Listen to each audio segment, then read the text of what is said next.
Tout au long de l'histoire, Israël a captivé l'humanité en tant que trésor de connaissances. Les chercheurs et les explorateurs ont approfondi ces mystères, mais le mode de vie de cette ancienne civilisation reste encore aujourd'hui une énigme.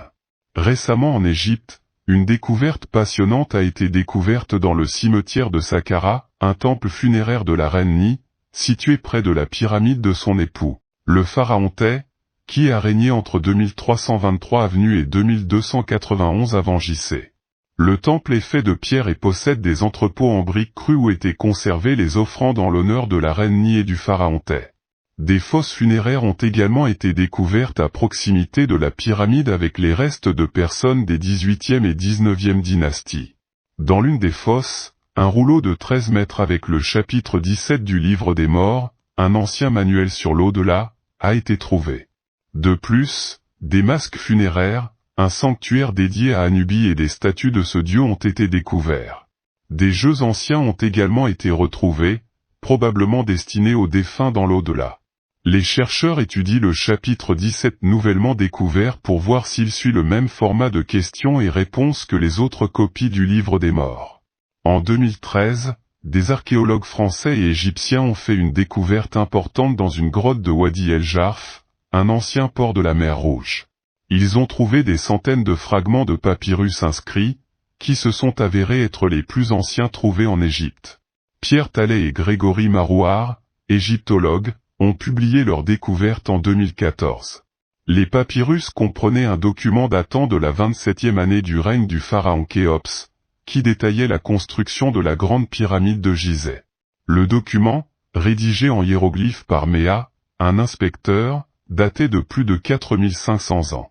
Méa a soigneusement documenté les opérations de construction et le transport du calcaire par bateau sur le Nil et a également mentionné qu'Anajef, le demi-frère de Khéops, avait supervisé le projet.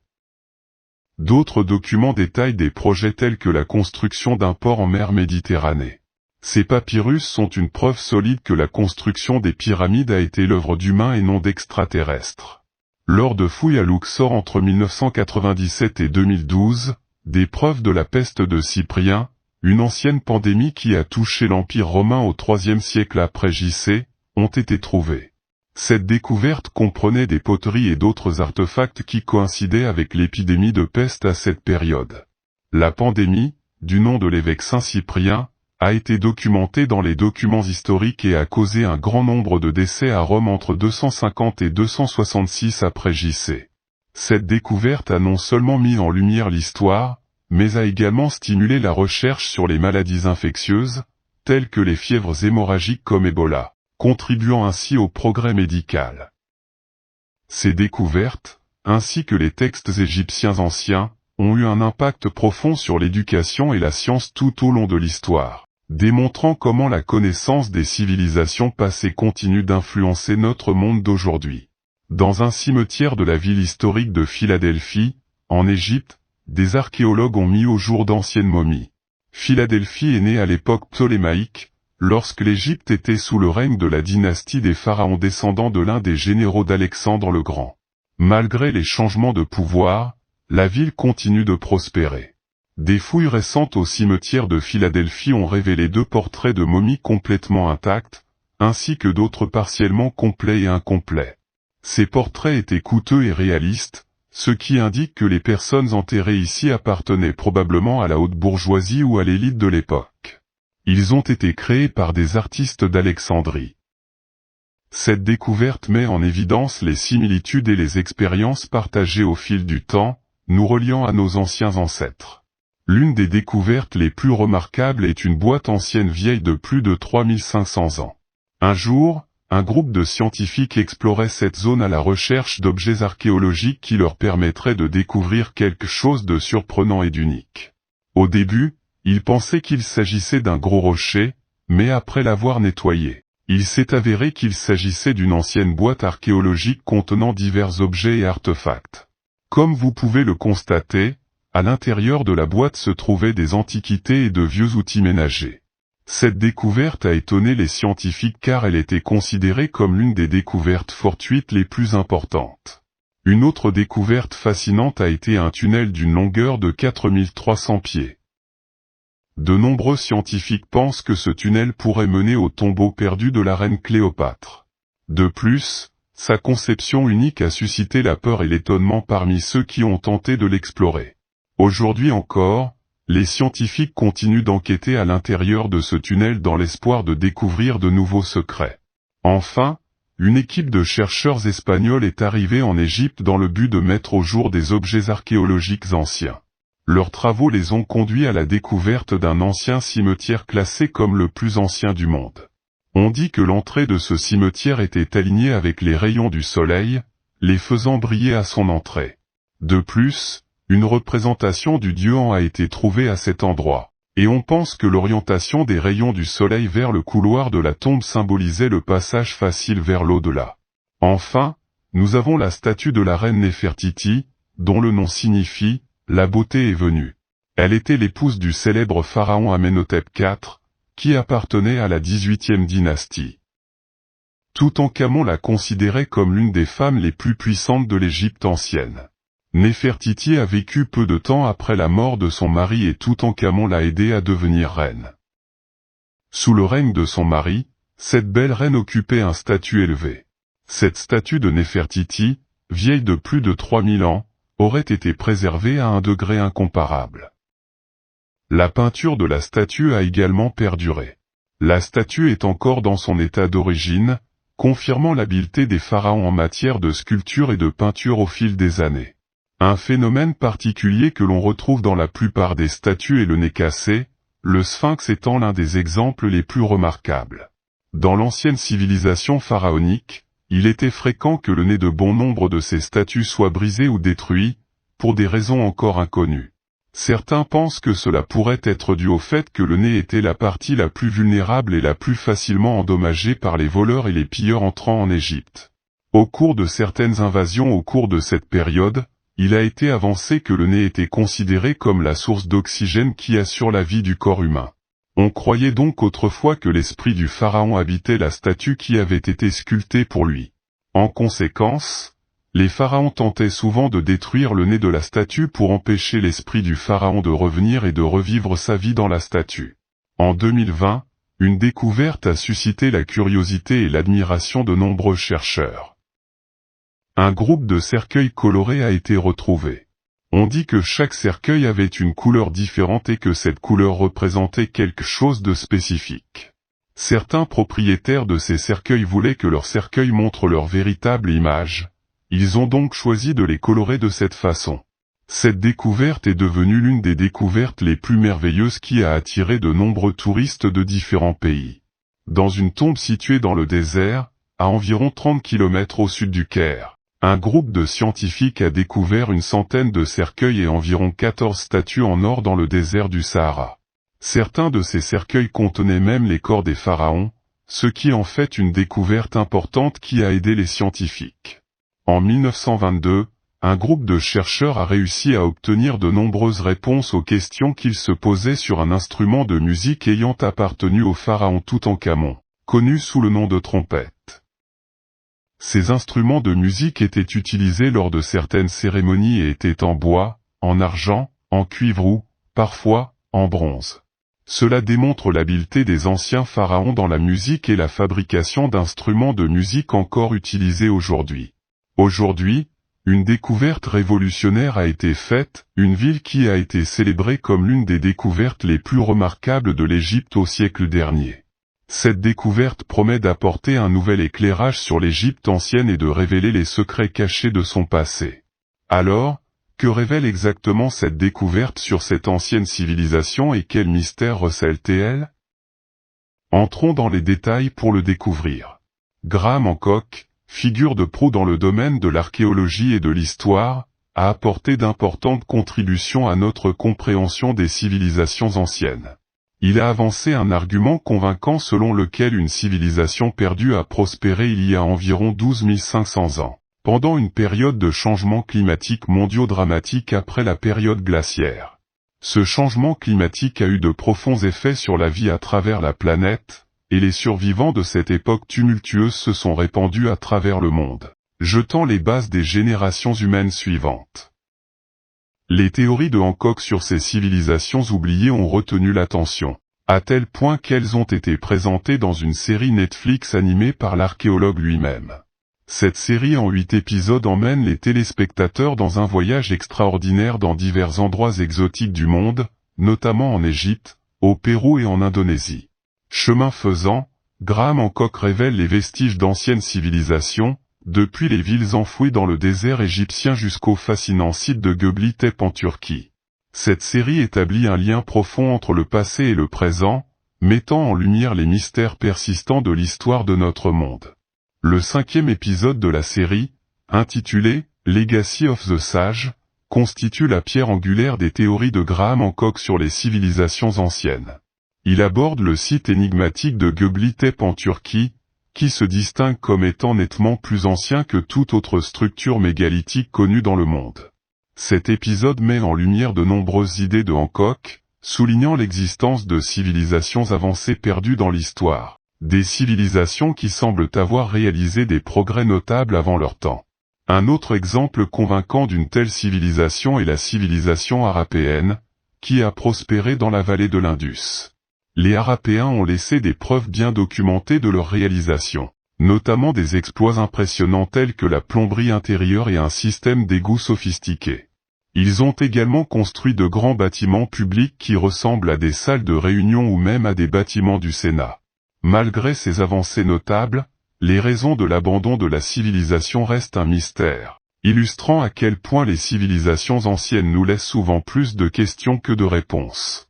Si certaines villes anciennes, comme Göbekli Tepe, soulèvent des questions sur les raisons de leur abandon, d'autres, comme la métropole royale récemment découverte par l'égyptologue Zahiawa et son équipe, fournissent des informations inestimables sur le passé. Ce site vieux de 3400 ans, situé au nord de l'actuel Luxor, a révélé les secrets de l'une des époques les plus prospères de l'Égypte ancienne, mettant en lumière les réalisations et la sophistication de cette civilisation.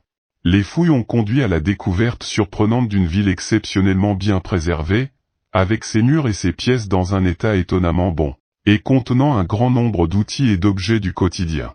Plusieurs quartiers distincts ont été révélés au sein de la ville, dont un quartier administratif, une boulangerie et un quartier résidentiel. Cette découverte importante, cachée sous les sables égyptiens, était connue sous le nom d'ancienne ville de Saule d'Aton ou de l'Ascension d'Aton. Betsy Bryan, professeure d'égyptologie à l'université Johns Hopkins de Baltimore, aux États-Unis, a décrit la découverte de cette cité perdue comme la deuxième découverte archéologique la plus importante depuis la révélation du tombeau de Toutankhamon. Elle a souligné que la ville offre une opportunité unique de mieux comprendre la vie quotidienne des anciens Égyptiens à une époque de richesse et de prospérité sans précédent, lorsque l'Empire était à son apogée. Les fouilles ont produit un trésor d'objets archéologiques précieux, notamment des poteries colorées, des bijoux, des briques de boue avec des sceaux d'Amenhotep III, des scarabées et des amulettes de scarabées. L'équipe archéologique a commencé ses fouilles sur la rive ouest de Luxor, près de la vallée des Rois, à environ 500 km au sud du Caire. En quelques semaines, ils ont découvert des formations de briques crues s'étendant dans diverses directions. Les inscriptions hiéroglyphiques trouvées sur les couvercles des récipients à vin sur le site ont permis aux experts de dater la ville du règne du pharaon Amenhotep III, qui régna pendant la 18e dynastie, entre 1386 et 1353 avenue. Le règne d'Amenhotep III fut caractérisé par la tranquillité et la prospérité, marquant l'apogée de l'influence internationale de l'Égypte. Il est souvent appelé Amenhotep le Magnifique ou Amenhotep le Grand. Vers la fin de son règne, Amenhotep III commença à partager le pouvoir avec son fils aîné, qui sera plus tard connu sous le nom d'Amenhotep IV. Suite à la mort de son père, le jeune Amenhotep se lance dans une transformation dramatique de l'Égypte en abandonnant toutes les divinités égyptiennes à l'exception du dieu solaire, Aton. Il a changé son nom d'Amenhotep IV en Akhenaton, qui se traduit par « dédié à Aton ». De plus, il présida à l'émergence d'un nouveau mouvement artistique avec son épouse Néfertiti et déplaça la capitale royale de l'Égypte de Thèbes vers une nouvelle ville appelée Akhénaton, aujourd'hui connue sous le nom d'Amarna. Outre la boulangerie et la section administrative, une zone dédiée à la production de briques crues a été découverte lors des fouilles. Dans cette zone, une découverte intrigante a été faite, le squelette d'une vache ou d'un taureau à côté d'un squelette humain dans une posture inhabituelle, avec les bras étendus le long du corps et la présence d'une corde autour des genoux. Bien que l'on sache que les anciennes coutumes égyptiennes incluaient divers types de sacrifices, notamment des offrandes d'animaux, la présence d'un squelette humain suggère la possibilité de sacrifices humains dans la ville. De plus, l'équipe archéologique a découvert un récipient contenant environ 2 gallons de viande séchée ou bouillie avec des inscriptions indiquant « année 1337 ». Les inscriptions fournissaient les noms de 2 individus associés à la ville. Une fois traduites, les inscriptions indiquent « viande préparée pour la 3e fête Ebsed provenant de l'abattoir du corral de Kaa, fabriquée par le boucher Louis ». Cette traduction offre un aperçu de la vie de 2 habitants de la ville antique, Louis, le boucher, et celui qui a passé la commande. Malgré les défis de son époque, cela donne un aperçu d'une époque révolue caractérisée par de véritables liens humains et une vie communautaire. Les fouilles sur des sites antiques révèlent souvent un trésor de connaissances historiques. Depuis les secrets cachés dans les rouleaux enterrés jusqu'aux anciennes tablettes d'argile privilégiées par les ancêtres mésopotamiens et babyloniens. La Mésopotamie, souvent considérée comme le berceau de la civilisation, continue de fournir des découvertes surprenantes qui correspondent aux travaux et aux affirmations de chercheurs tels que Graham Hancock. Berceau de la civilisation, la Mésopotamie surprend constamment les archéologues par ses connaissances avancées.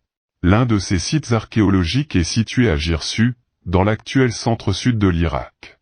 Cette ville, centre important de l'ancienne civilisation sumérienne de Mésopotamie, a une histoire remontant à plus de 4 millénaires.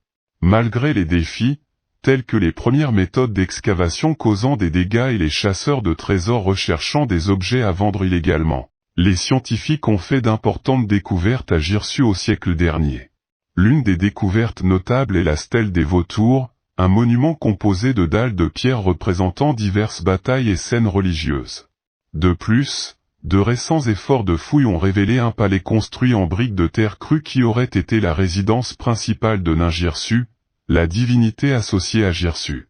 En outre, plus de 200 tablettes d'écriture cunéiforme portant des inscriptions logosyllabiques ont été découvertes, fournissant des documents administratifs inestimables des temps anciens. Alors que nous explorons les fascinantes découvertes archéologiques des anciens Égyptiens, nous ne pouvons ignorer la richesse des découvertes tout aussi impressionnantes qui ont été mises au jour dans le vaste et mystérieux désert du Sahara. En poursuivant notre voyage à travers l'histoire et l'archéologie, nous découvrons que le monde antique continue de révéler ses secrets de manière surprenante.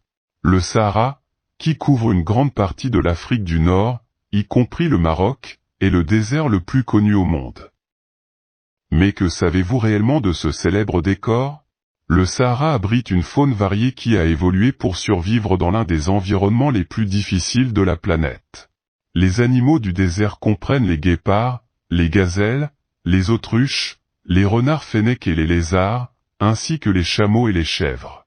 La vipère des sables extrêmement venimeuse et le scorpion mortel sont également d'autres créatures dangereuses qui ont élu domicile dans cet endroit. Récemment, il a été annoncé que des chercheurs avaient fait une découverte surprenante dans le désert du Sahara qui allait changer tout ce que vous croyiez auparavant. Qu'ont trouvé les chercheurs sous l'œil du Sahara?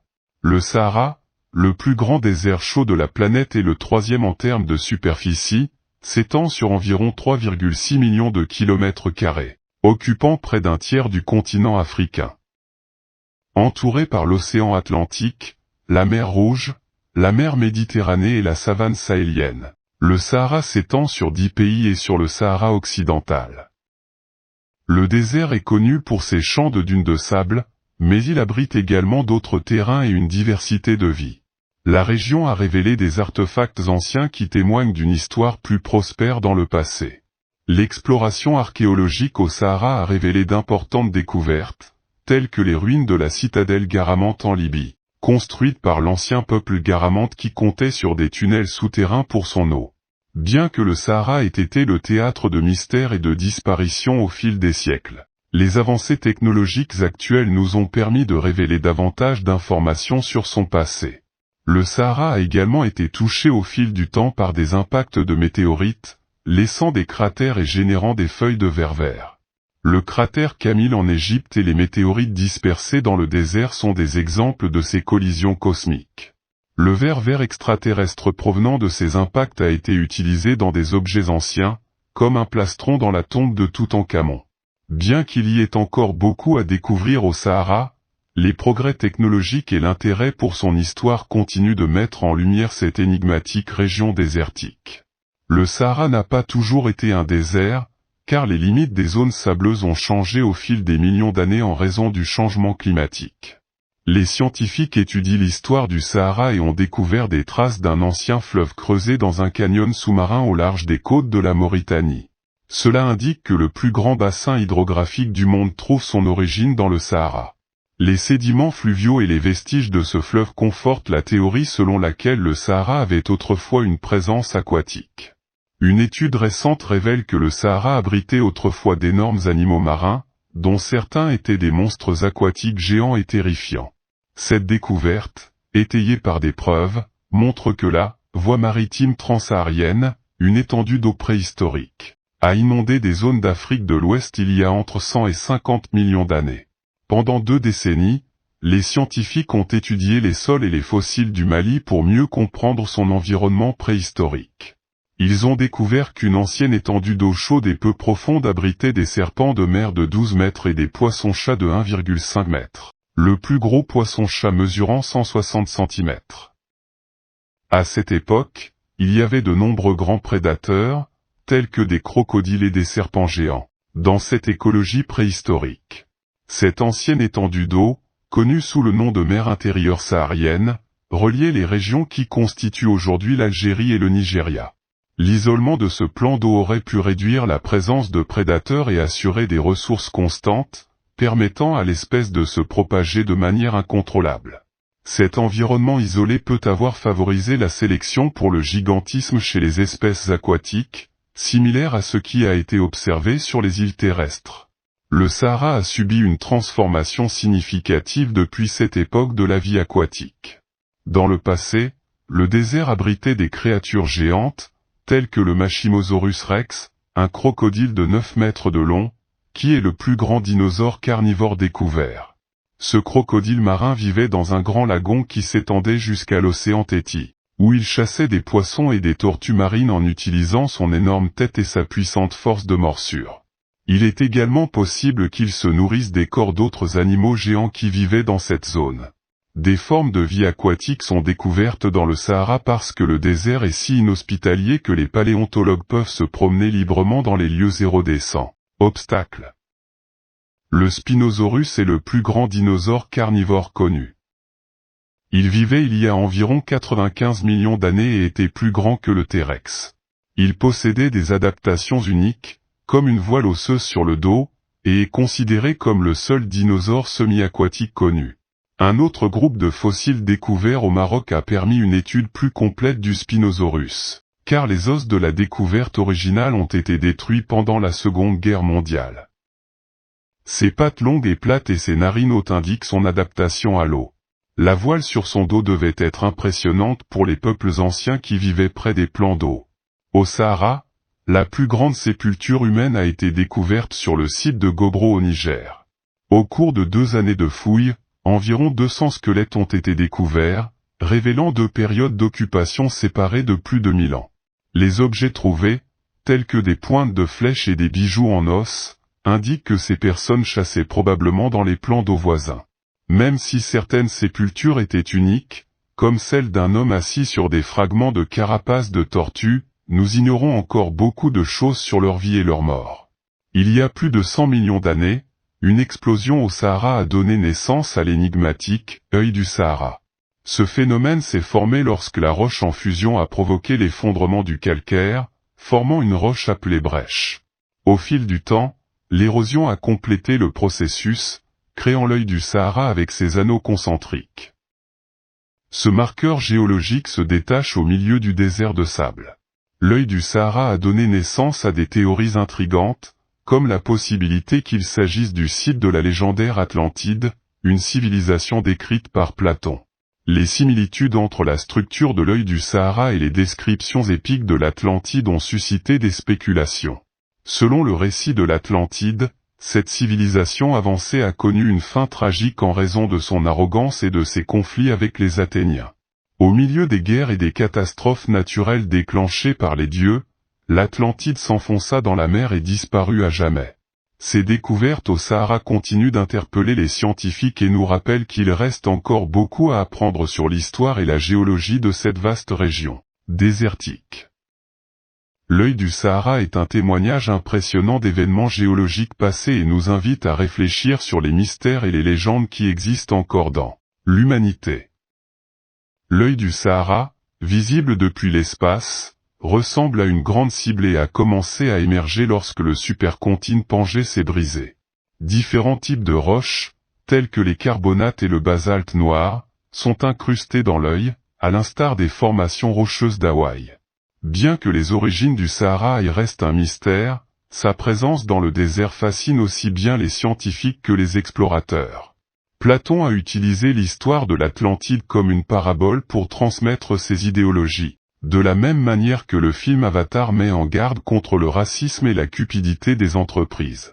L'Atlantide a été décrite comme une terre divisée en zones d'eau et de terre, une disposition qui coïncide avec l'œil du Sahara aujourd'hui.